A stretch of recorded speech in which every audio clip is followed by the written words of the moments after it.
Hare Krishna. Welcome back to the Mahabharata Characters series. We are discussing about Arjuna.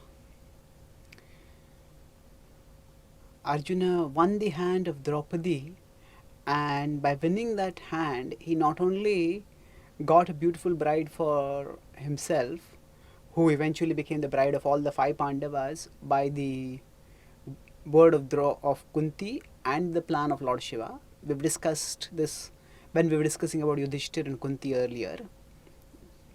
But along with that, Arjuna also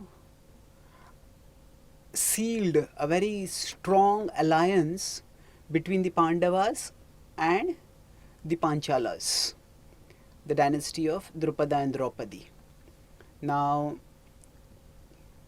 Krishna was present at Draupadi Swayamvar, but the Yadus, knowing that Draupadi was to be wed by Krishna, by Arjuna, actually, when Drupada had been defeated by Arjuna, as the Arjuna had attacked along with the Pandavas to have him arrested as a Guru Dakshina, at that time Drupada had admired Arjuna's valor and desired him as his son, and as son was not possible, as a son-in-law.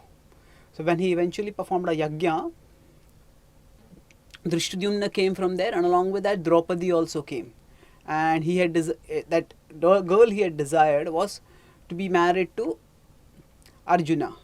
So that had been sanctioned through the yajna, and Krishna Balram knew it, and they had communicated this to the Yadus. So none of the Yadus participated, knowing that she was to be the bride of Arjuna. And eventually when Arjuna won her, then Krishna went and introduced himself. This was the first meeting with Krishna and the Pandavas, and it was the beginning of a very deep friendship. And then Krishna, the Pandavas and Drupada, they all consulted what to do then. So then they decided that they should go back to the kingdom of the Kauravas, that is the kingdom of the Pandavas also, the Kuru Kingdom basically, that is Hastinapur. So remember now, they had fled because the Pandavas had been sent to Varanavarth and had been burnt. So now they decided to go back, and they had the backing of the powerful Drupada to them. So therefore, when Dhritarashtra received them, he welcomed them, and externally he put on a show that, oh, we are so delighted that you have survived the fire. You are all heartbroken that you had all passed away. So he externally made a show of joy, and actually the citizens were delighted.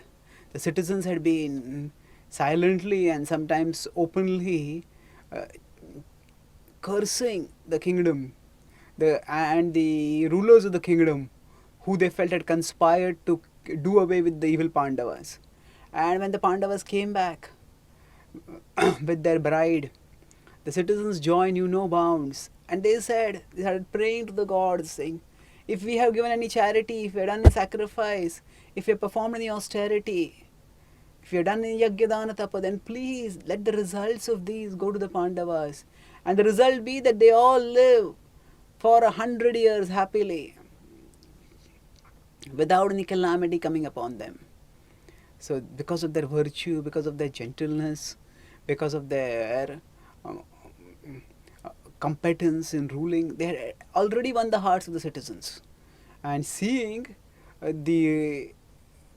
not just the power of the Pandavas, first of all the power was seen in terms of they had won Draupadi in the Swayamvar, which itself was indicative of their extraordinary power, and they had the alliance of Drupada, and they had the popularity among citizens. So Dhritarashtra realized that he also had a moral responsibility to the sons of his brother, and he decided to give them half the kingdom.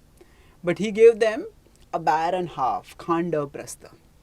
And Krishna and Yudhishthira glanced at each other and they smiled. And Yudhishthira accepted it because he was submissive to his elders. And then Vyasadeva himself came along with Krishna, and they went in a procession to the forest area, which was actually Khandava Prastha. And there they selected a sanctified spot and decided to lay the foundations for a city by doing fire sacrifices, and then by starting construction of the city. And as they were about to start, Krishna sat in meditation and he summoned Indra. And he told Indra, that when Indra came there, what can I do for you? So, although the Mahabharata talks about many gods, but it's clear that the supreme god is Krishna Vishnu. So here we see Krishna summoning Indra, and Indra comes. And when Indra comes, treats Krishna as a revered superior, and he asks him, what should I do? And Krishna tells him that sprinkle celestial nectar over here so that this land will become fertile for cultivation as well as suitable for residence. And then ask Vishwakarma, who is a celestial architect, to come here and to construct a beautiful palace over here. And that's what exactly was done. And the palace that eventually was built was magnificent. There was nothing. There was not just a great palace, but actually there was a whole city. Now this is not what Maya constructed. Maya Sabha, that will be the assembly, and that comes later. Right now, the city was constructed with the palaces there, and then as the city became manifest, then people from the Pandavas themselves came, and along with them other warriors came who were faithful to them, and seeing them Brahmins came, and they set up academies for teaching the various Vedic sciences and for doing various religious activities. The Vaishyas came desiring to have good business over there, and then the artisans and craftsmen also came, and in this way the whole city started blossoming. And as the city was blossoming more and more, it became clear that this was the city which was almost like Amaravati. Amaravati is the capital of Indra, and it's a magnificently opulent city. So in Yudhishthira's capital became like that, and the Pandavas' palaces were tall and magnificent like the Meru mountain, and the Pandavas lived in extraordinary prosperity brought by dharma and brought by the grace of the Lord. And Krishna lived with them for some time, and then Krishna decided to depart. So we will see that in the Mahabharata, Krishna keeps coming back again and again to meet the Pandavas. He cannot live without them. So as he keeps coming along, and he plays each time very significant roles in helping the Pandavas prosper and helping them avoid disaster. So after Krishna departed, and Narad Muni came over there. Now Vyasadeva had already come to help in the consecration of the city.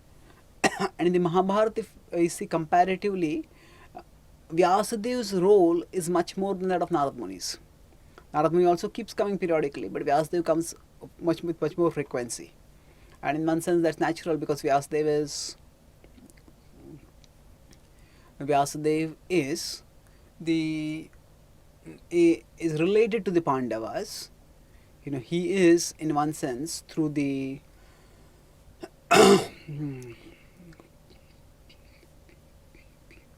through the arrangement of begetting child through one's relative Devarena Sutotpattim.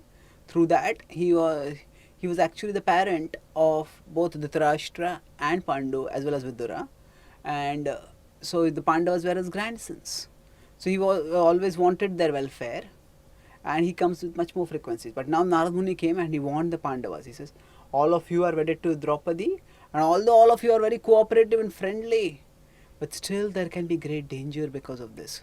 So you have to make a proper plan by which there will be no unnecessary conflict, and to drive home the gravity of the situation, the necessity of a solution.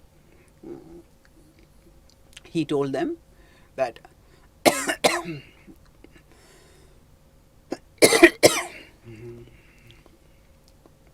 the story of two demon brothers, Sunda and Upasunda. They were sons of the great demon Nikumbha, who had been a scourge, a terror for the gods. And Sunda and Sunda, they got a blessing by which they could not be killed by anyone except each other.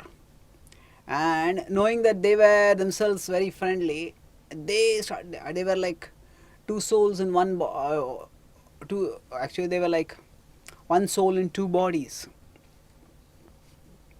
And as they were living like this with great joy, at that time they joy because they had such power that they could defeat everyone, and whatever they would eat together, they would enjoy together, they would fight with enemies together, they would sport together, and they were inseparable. And because they were inseparable together, and because they were indestructible except by anybody and by one of them, so they became undefeatable by everyone else. And the demigods started fearing them, and they went to Brahma for help. And then Brahma created an extraordinary damsel, Tilottama. And Tila Uttama, every limb of her body was excellent. And Tilottama, she attracted, when she appeared, both of them became attracted. And both of them said, "Oh, she will be your sister and my wife." No. Sundar said, "No, she will be your sister and my wife." And as both of them started debating and then shouting and then fighting, and then eventually as they fought over this woman, fought and fought, and at one particular, both of them swung mighty blows and hit each other and killed each other at the same moment. And both of them, the world was freed from the terror of both of them. So Bhagavad told the story and said that you have to be extremely careful. So he told them, make a plan by which when one of you are there, then the others will not come into the procession, or allow the fourth person to stop what you are talking, so that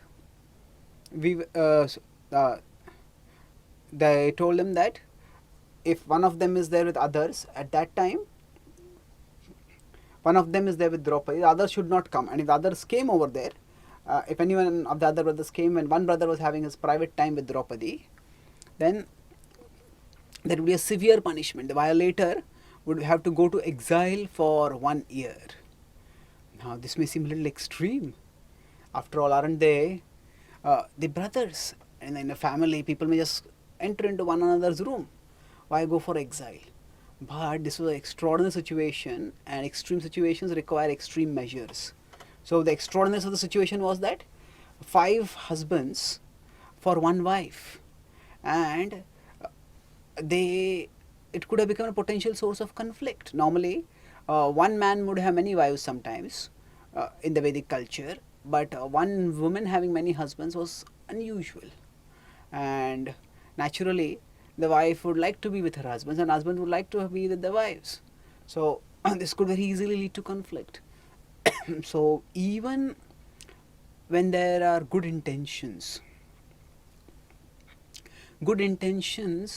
should not be a justification for neglecting proper precautions. Just like when a war is going on, somebody will say, I'm going with a good intention. I want to defeat these terrorists and kill these terrorists, and I want to win the war. But good intentions are no substitute for proper precautions. If there is a danger, just because I'm going with a good intention, that does not mean if there is some mine under my leg, I go foolishly and touch my leg to the mine and boom, I get blown to smithereens.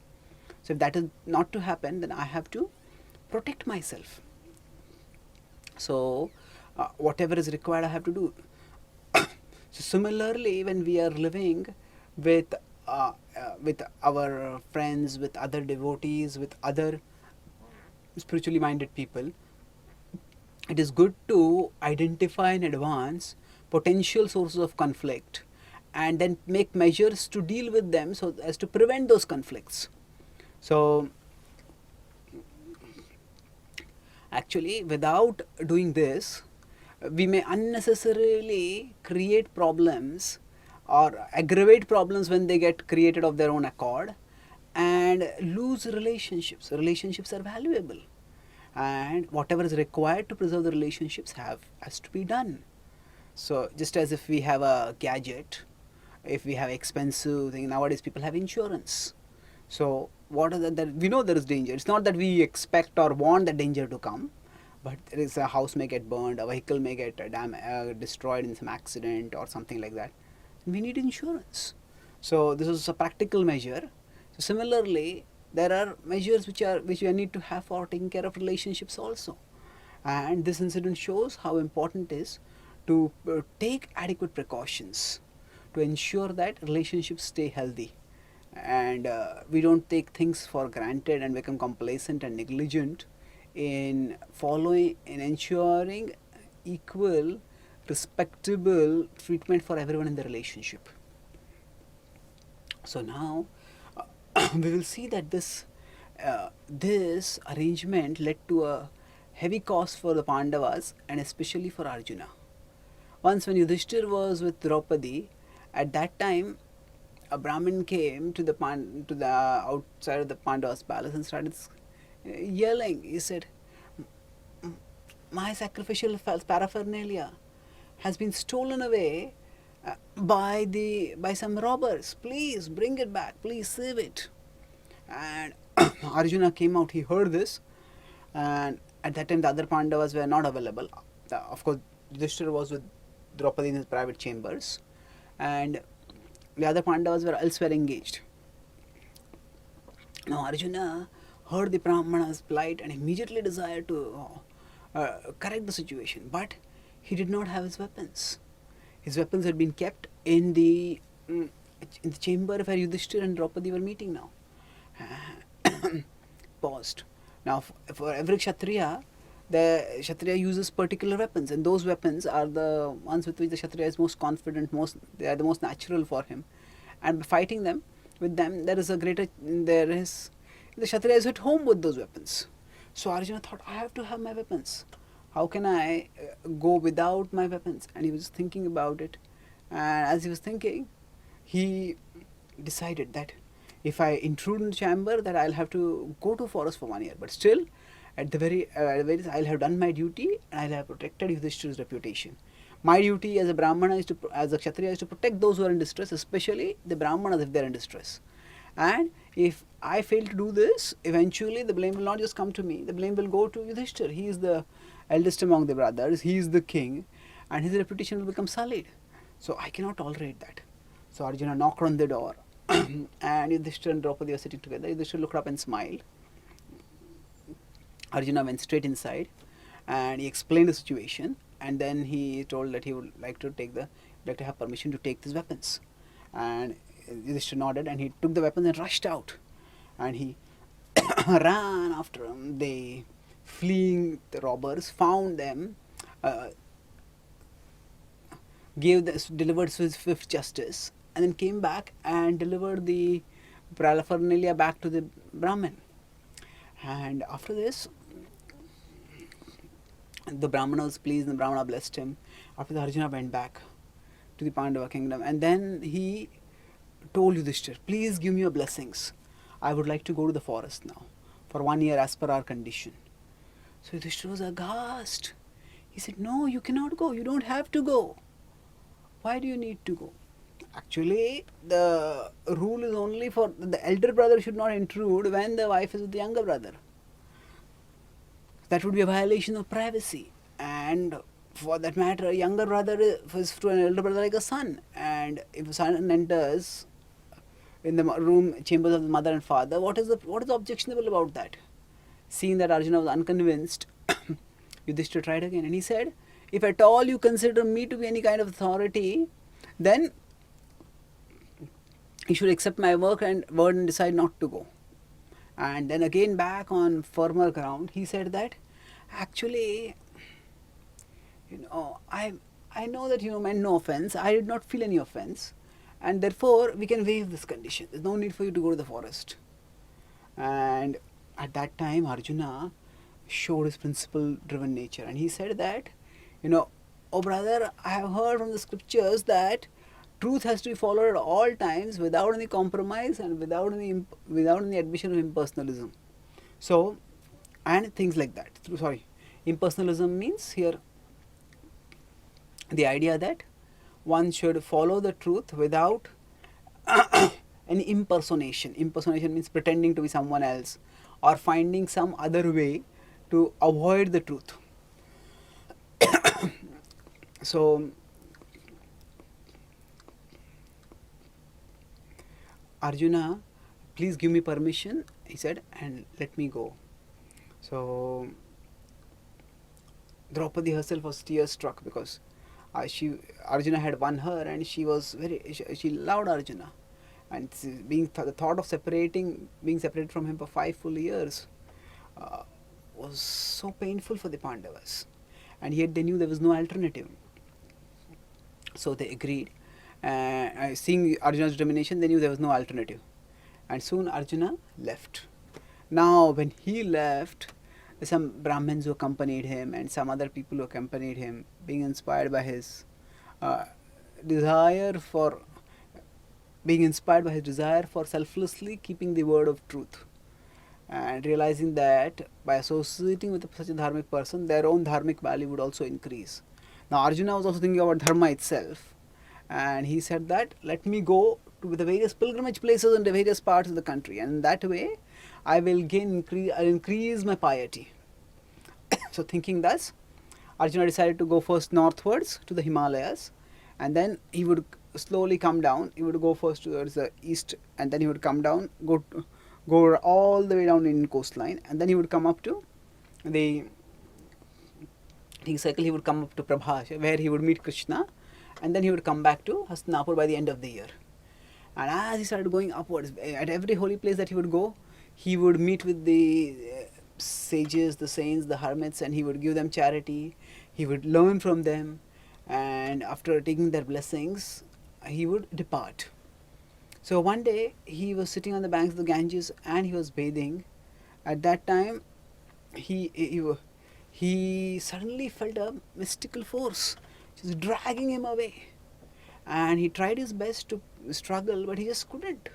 The force was overwhelming. Wondering what had happened, he just silenced himself, knowing that eventually when that pull stopped, he will be able to get a clearer idea of what is happening. And Arjuna sort of went into a different consciousness, and then when he came back out of consciousness to what seemed to be like normal consciousness, he realized that he was in an extremely different circumstance. He was out on the bank of the Ganga, in the middle of an extraordinary palace, very opulent and very magnificent. So he's surprised. He looked around, and at that time a woman came in the palace, and she was beautiful, with a striking figure and extraordinarily mesmerizing eyes. And seeing her and seeing the way she was looking at him, Arjuna quickly understood what had happened. By seeing her, he understood she's the daughter of the Devatas, and by seeing the way she was looking at him, he understood that she had actually arranged to have him abducted by her mystical powers. She had probably seen him, been attracted to him, and she had decided to have him, and so the harsh calling. So now he said, "O maiden, you have indeed acted very boldly. Kindly tell me who you are and why you have brought me here." So she smiled somewhat coquettishly, and she told that, "I actually am Ulupi, and I am a Naga princess." And so she has higher powers, and being a resident of at a higher level of reality. And she said, "I was bathing in the Ganga. At that time I saw you, and seeing your splendorous form and prowess and hearing about you, my heart has become attracted to you. And because my heart has become attracted to you, therefore, please accept me." So Arjuna became grave, and he said that, "Actually, you know that I am under a vow, and I cannot, I am under a vow of celibacy as an atonement for my mistake." As Arjuna was speaking this, he knew that being a Naga, she already must have known this, but still she had actually taken him, and that there was something else going on also. So she thought deeply, and then she said, "Yes, what you are saying is true. However, your sentence for exile is only from Kunti. You are, so not Kunti, your sentence of exile is from Draupadi. You are meant to abstain from her for 1 year. But that does not mean that you cannot consort with other women. And indeed, it is the duty of a Kshatriya that when a woman approaches him for shelter, he cannot refuse. Moreover, He said that I am so attracted to you that I cannot live without you. Indeed, if you do not accept me, I will shed my life. Therefore, even if you feel that you have taken a vow of celibacy and you cannot give it up, then please, at least the loss of piety that might come because of loss of celibacy, that will be less, that will far less than the loss that will come to your standing, to your reputation, if you fail to protect a weak lady, and if you fail to do so, then I will starve to death. So seeing her fervent call, Arjuna decided to accept her. So here we see that when Arjuna decided to accept Ulupi, he actually created another strategic alliance, come to be of significant help, where the Pandavas would get enormous help in especially the war when they fought against the Kauravas. Now after this, the Pandavas, as Arjuna went further down, he came to the east, and there the kingdom of Manipur was there, and there ruled a king named Kaurava, king named Chitravahan, and he had a daughter Chitrangada. And seeing her, Arjuna became attracted to her, and Arjuna was also attracted to her. Now actually, first, before this, of course, what happened was Arjuna and Ulupi, they decided to get married. She produced celestial garlands, and both of them put garlands around each other, and then after that they stayed together, and Arjuna gave her a child, and then he decided to depart. And he told her that she said that they decided that when Arjuna would be back in the kingdom, then they would plan how to be united again. And he went on his way, because as it is, he was supposed to be on a pilgrimage for a year. Then here he met Chitravahan, and he married Chitrangada. Chitravahan said that both of them were attracted to each other, and when Arjuna requested her hand, asked for her hand, he agreed, but he said for one condition. He said, long ago our ancestors did not have any children at all, and our dynasty was on the danger of dying out. Therefore we decided to beseech Lord Shiva, and Lord Shiva said that I will promise that your dynasty will never run out, but you will have only one descendant. And they said, now the current descendant is a daughter. So we request that if after your union the son is produced, and the son continue the dynasty over here and become the ruler over here, because we need a ruler over here. So Arjuna agreed readily, and then they got married, and then they stayed together, and then after some time Arjuna left from there, and eventually from here also they will have a son, Babruvahan, who will also be an extraordinarily powerful warrior, who actually bests Arjuna in war. We'll discuss that towards the end of our description of Arjuna. And then after that, Arjuna decided to go downwards. And actually when Arjuna separated from Ulupi, Ulupi brought him back to because she had taken him to a celestial realm where they could sport together. And then after they had married and united, then she brought him back, and because she was a celestial, although she was a lady, and she had, normally the women are less strong than men, but here she was a celestial, and she was actually, Arjuna was such a powerful Kshatriya, but she had overpowered Arjuna by her prowess and taken him to the heavenly realms. And even then she only brought him back, and brought him by the side of the sages, with whom he had been when he had departed, when he had disappeared actually from their midst, being taken away by Ulupi. Now significantly, although all these dalliances may seem like just lusty affairs, there is always the consideration of dharma. So Krishna says, dharma aviruddho bhuteshu kamosmi Bharatarshava. So Kam is not denied or rejected in the Vedic culture. It is a part of our embodied condition, and all that is, it has to be regulated by dharma. So in the case of Ulupi also, there were dharmic considerations. Can we unite or not? And similarly, with respect to Chitravahan also, there were dharmic considerations, there was analysis, and after that it was decided. So so it was not just, it is not lusty affairs where for the sake of kama everything else is forgotten, especially dharma is prominently forgotten. It didn't happen like this. In fact, when Arjuna was taken away by some mystical force, he had just gone into the river to take a bath, and then he found himself overflowed. And when he came out, he couldn't make out where he was, but he saw the sacrificial fire being lit, and immediately Arjuna started doing his prayers in front and chanting the mantras in front of the fire sacrifice. So although Arjuna's circumstances were not in his control, but still he had the self-control to continue doing his dharma. So at that time Arjuna had got a benediction, the benediction that he would be undefeated in water. And Arjuna put this benediction to very good use to further the cause of dharma. And how he did that, and how during this assembly another very deep bond between the Pandavas and the Pandavas and the Yadus was formed, we will discuss in our next session this. Thank you. Hare Krishna.